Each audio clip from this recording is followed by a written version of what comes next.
apa malakas mami anak putu aja lena aja katung keluripe lan aja duwe kareman banget paes neng donya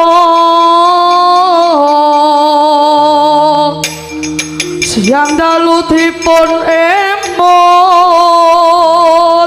wong urip mangke antopo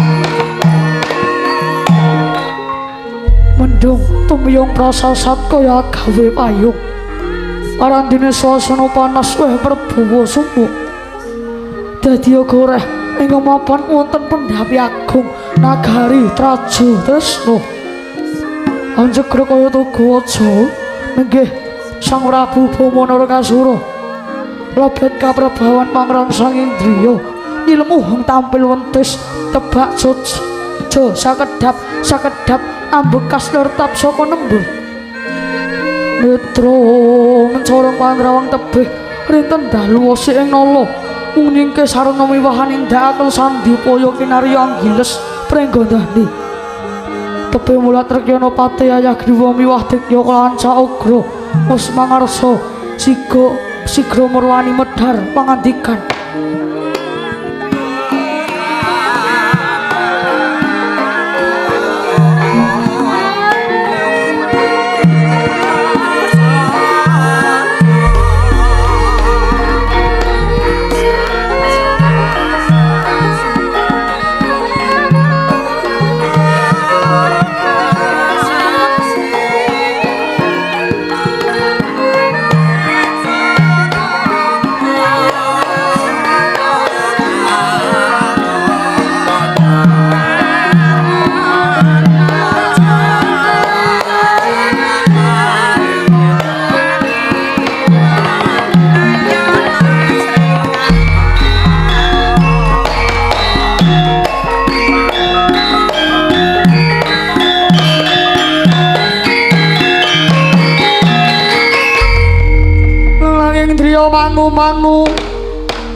mangung kong kanduhan remong lirlena tanpa kanen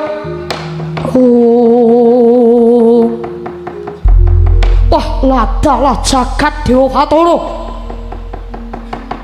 muga paring pepayung marang panjenengan ingsun Pati Ayagriwa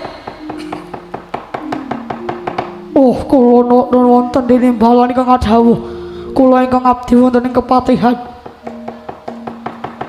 nadyan ingsun wis Nyokrawati Bawdenda jumeneng ratu disunggi-sunggi wong sak negara ning nyatane rasaku durung marem durung bisa giles uwit mungguing netra satru mungguing cangklakan mungsuh buyutan yo kuwi prenggandani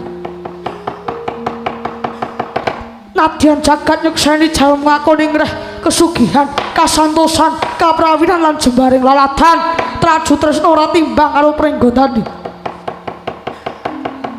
nanging tujune prenggandani kuwi nggone wong bodho dadi gampang nggonku ngreka daya lindakake akal ugel kanggo jiret prenggandani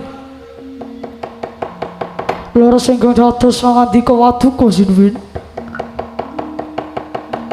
bukti sampun cetha kathah para kawula prenggodan ingkang upaya panggesakan wonten Traju Tresna rimah dados kekeset sarta gedhibalipun Traju Tresna waton pikantuk blanja ingkang kathah akeh wirak kanggone wong prenggodani nanging sithik kanggone Traju Tresna wis cetha lamun Traju Tresna nyawa wong prenggodani nggone wong bodho Ratu ora bisa ngurip marang kawulane kejawi saking menika sinuwun katawul wedal bumi prenggodani kang tata gelar kita mbantu tiang prenggodani mrih pangruktinipun hasil bumi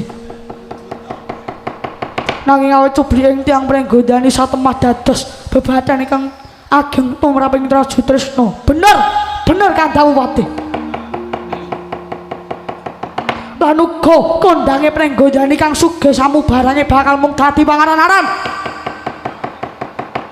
awit kabeh sing diduweni prenggodani bakal dak regem dadi duwe Traju Tresna kabeh mau mergo saka bodhone wong prenggodani dhewe sing ora bisa reksa arep bondone prenggodani wis kropos kari ngenteni rupuhe Paman Pati Amca Ugra kula nonton ini bala nika kadhawuh Kanjeng sira ndak pasrahi midhering tapel wates prenggodani lan Traju Tresna kira-kira bumi ngendi meneh sing kena dicara kula nuwun sewu wonten bumi ingkang subur dereng kejama dening pamurbane tiyang prenggodani naminipun Bumi Tunggarana lah dalah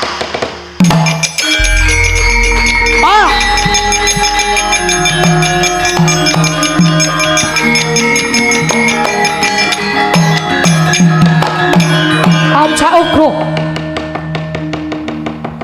kula nonton tinimbalan Kanjenge siagakno Prawadyabala dak watesi 7 dina Bumi Tunggarana kudu dadi regemanku Amca Ugra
rontok sumiblak salating nyawang Ratanggawati ing Brangwetan anela iki ngapit gunung temah tumlawing sorah nembayang semburat banglir sesane nganggo rapuh Drata sunaring wong narika tinampi siraping Kadipaten Tunggarana bumi subur asiting ngawur sedengah kang tinandur tangkar tumangkar kawriyan dadi ingkang kawis tingal mangmu mangun ing driya nenggih Risang Adipati Wahana kambah ing raos batin genya menggalih kahananing Tunggarana ingkang prasasat baita tanpa nahkoda ing madyaning samudra satemah kombak kambuk tanwuruh kiblat tanggaping batos nenggih Begawan Sumber Katon miwah tumenggung Ridha Manggala sigra angrereba mrih lejar kang nandhang wigana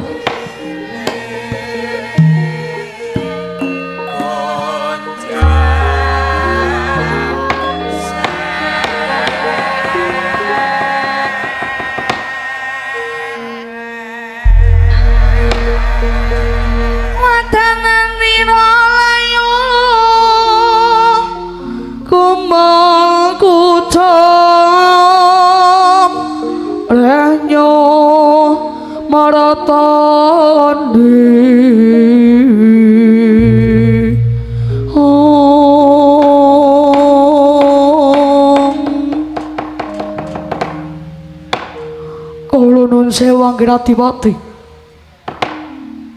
Kaliyan ingkang bapa nyuwun dawuh menapa darunane dene kawis tingalipun rengu ing penggalih. Monggo munggahing petang dinten samangke Kadipaten Tunggurana sampun uwal saking cengkremaning Traja Tresna tuwin mring gondane. Ateges ing antawisipun Tunggurana dinten samangke sampun merdika lan paduka ingkang wenang mrebu asesa saotahipun dhumateng abang ijone kahanan sarta budak beninge swasana Tunggurana. Kanjeng Adipati lan malihipun anggen paduka prigel ngendhaleni laku jantrane tata kaprajan satemah nuwuhaken swasana ingkang gaya rukun gemblenging batos panunggaling raos satemah ing antawisipun pangrasa lan kawula ambabar katentreman wiwah kasantosaning Kadipaten Tunggurana mriki. Bapa Panembahan leres ingkang dados pangandika Bapa namung kemawon wonten bab ingkang gubel manah kula magepokan kalian adikipun Tunggurana menika. Menapa kinten-kinten sampun trep lan leres menawa kula ndepani Tunggurana piyambak tanpa sahandak pepayunging Traja Tresna lan prenggonane. Mila saking menika Bapa, kula nyuwun katerangan ingkang gumathok bab sejarah tun lara-laraipun Kadipaten Tunggurana.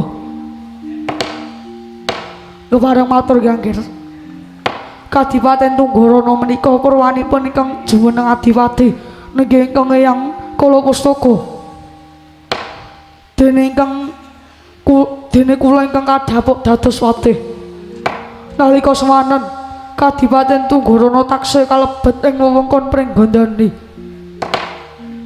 Inggih awit kamiranipun Nalendra Prenggondani sinuwun Prabu Trembaka satemah Kadipaten Tunggurana kadadosaken bumi perdikan.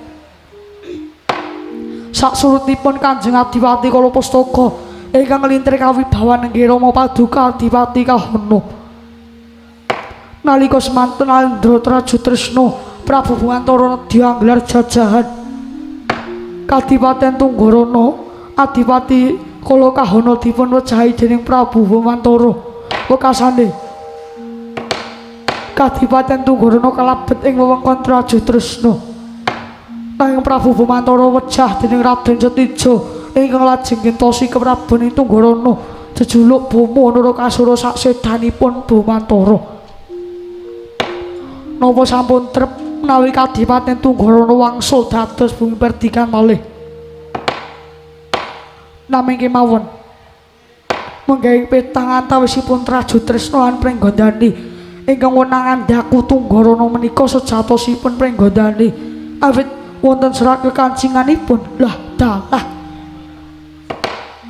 padhang raos ing manah kula Bapa awit manut aturipun para prajurit ingkang kajibah rumeksa wonten tapel wates ngawuningani wadya Traja Tresna ingkang tansah ngawasi wewengkon Tunggurana kanthi glagat ingkang nyujanane.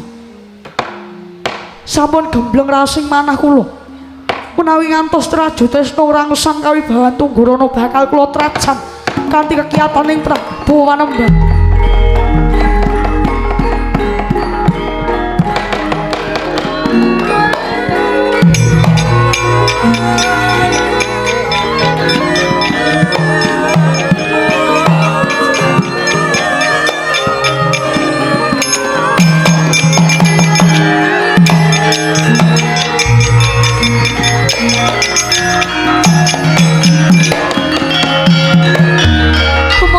Suseno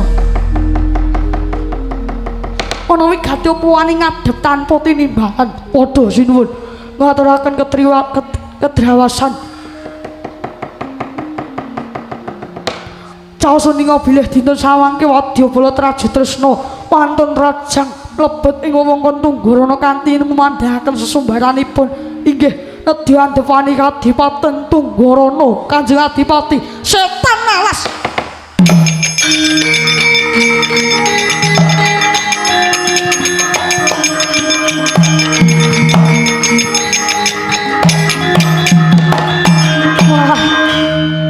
adalah ora wurung Tunggurana bakal dadi ajanging gegempuran. Bawa Panembahan sumber katon kula nyuwun tambahi berkah pangestu nedya pagot ing payudan inggih angger. Ampun ngantos pegat ing prayitnanipun mugi jaya ing prang krida manggolan kowe Dewa Susena. Siagakna prawadya bala rawe-rawe dirantas malang-malang diputung Dewa Susena.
Lamun katututan lamun mangsa prawira teng donya ringanggone magawya gelarira wong-wong. Oh wah ladal ora pangling Wahana Adipati Tunggorono dasar kepurnyoto Sang Prabu. Ayo Tunggorono gawen manunggal lawan Traju Tresna. Yen kowe bisa nglangkai batange Dewa Susena, Tunggorono bali menyang Traju Tresna. Tebak dada moncat nyaume. Yo.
Kasuran tanding kalian Prabu Bomonol Kasuro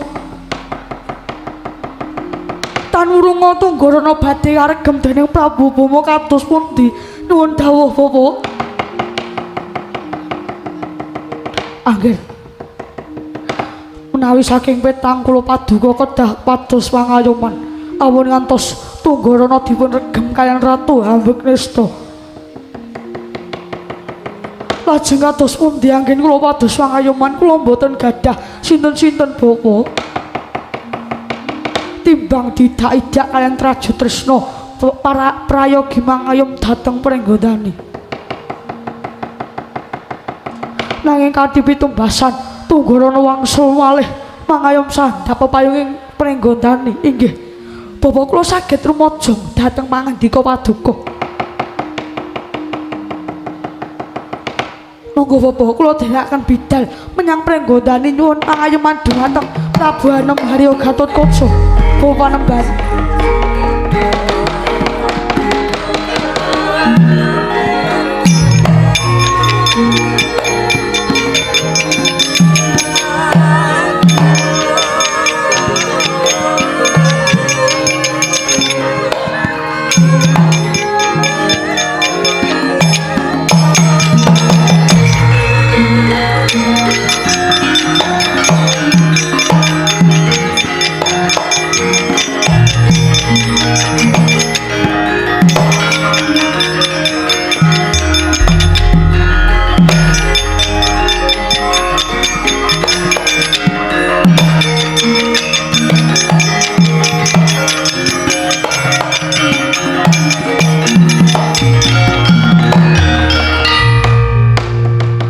Jojo muntap lir kinetap Tukaya yasin depi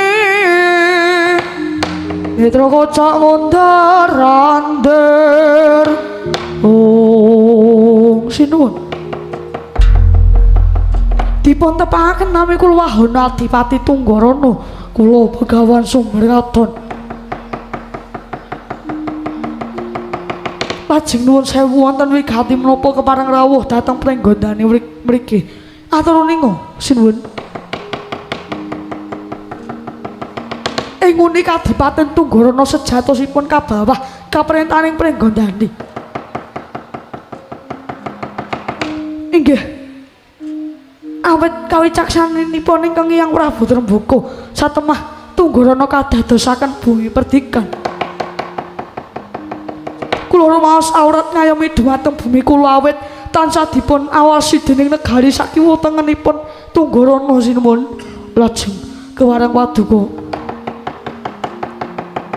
supados kula ankara kawula ing Tunggarana tentrem batosipun kaliyan kula manunggal sandhap payung prenggondane sang saya dalu araras abyor kang lintang kumedhap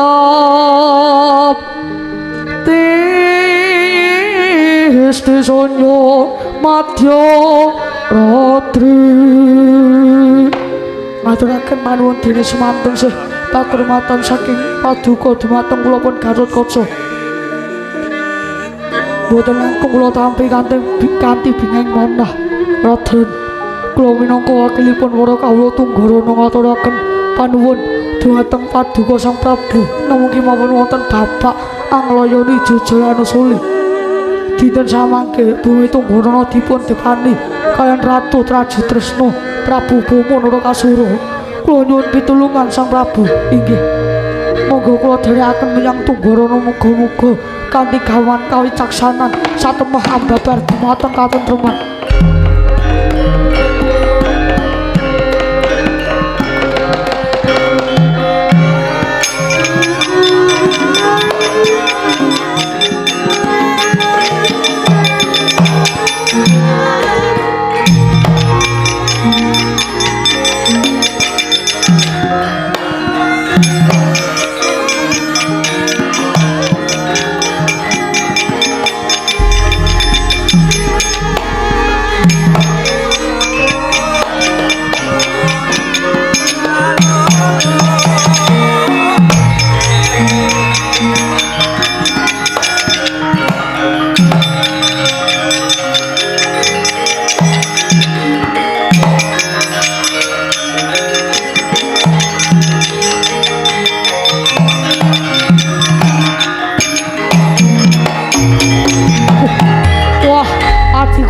Gatotkaca Kakang Boma iya adiku ana wigati apa kowe nemoni aku ning bumiku Tunggarana kene menaina swabang yang aruna katinetrane muka rapo Kakang Boma ndak senajan sampe awur-awur kaya ngono kuwi Tunggarana iki mlebu wewengkon prenggondane kajaba Adipati Wahana wis pratelakake lamun manunggal kelawan prenggondane uga ana layang kekancingane nggih buktine menika buktinipun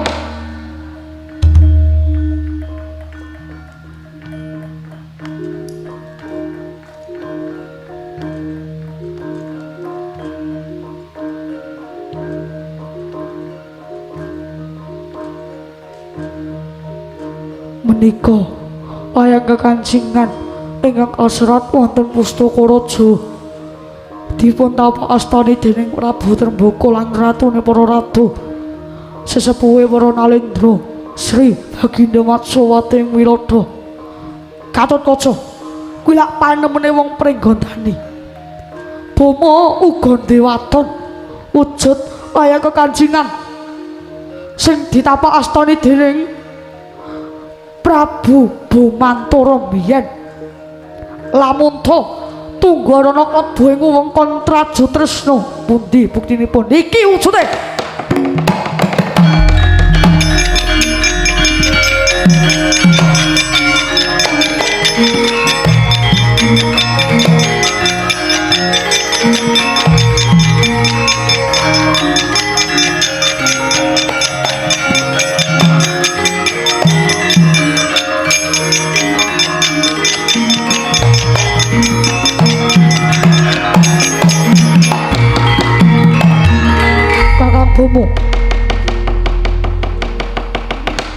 perkanjian iki ndak anggap ora sah mergo ora ana tapa astane Kanjeng Hyang Matsawati.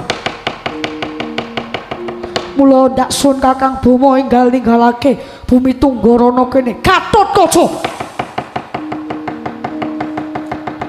Aku satriya, kaya satriya, ayo dirampungi kanthi jiwa kaprawiran yen bisa ngasorake Bomo.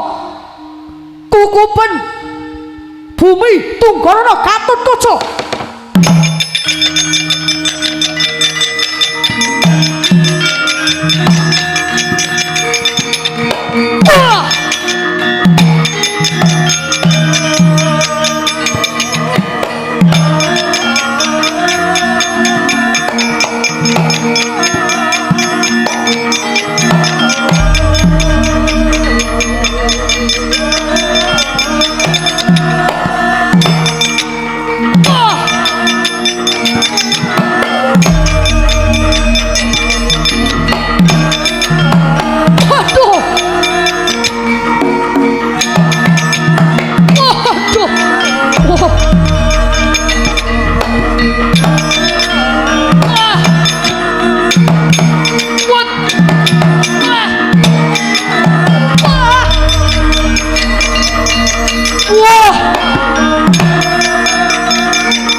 Foto-fotoku Gatotkaca lan Bomo rampungan nggonmu pasulayan le.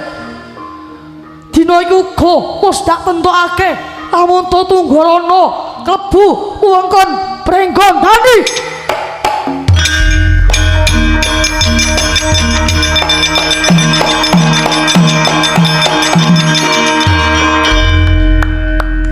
Nyuwun kepripun?